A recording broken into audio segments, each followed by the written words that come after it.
So here we have an inverter, basically a generator, and this is a dual fuel. It has for propane. If you don't have gas, it's a little bit quieter with propane. Then you got fuel, and you can switch it here. And this is a Weston 4500. And this is, you know, I have an RV, so I bought another brand thinking it was better, and I tried this. It's not so expensive, and it's really quiet, you know. So we're gonna put it at the test right now. How do you put the fuel? So the fuel goes here. Spark plugs? Spark plug is here on the side. How do you turn it on first? Plugs. How do you turn on the fuel pump first? So to turn it on, you can either pull it, but this is a modern one. So it has a quick ignition. That's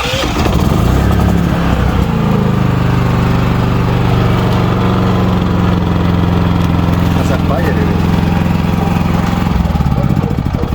And then for this, what I like about this, you can also order a control. It didn't come with this, so I'm gonna order a control. If you're inside your RV, you could basically turn it on from inside.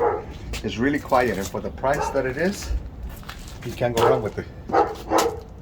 So if you're camping and say you, for example, you run out of gas, you don't got time to go buy any gas, as long as you have an extension, you could connect your propane from your RV to this and have it running for a while you get more gas. You got more power. Is it diesel? No, propane. No, Not this diesel. machine. No, gasoline. Gasoline.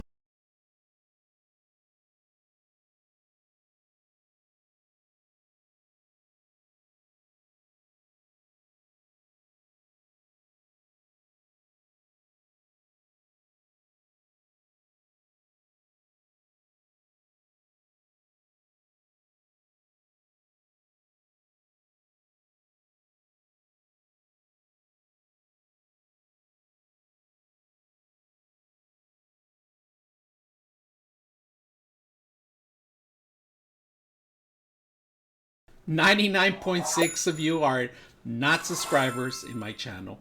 I hope that the content helps you out and that you find it very useful, and I hope you hit the like and subscribe.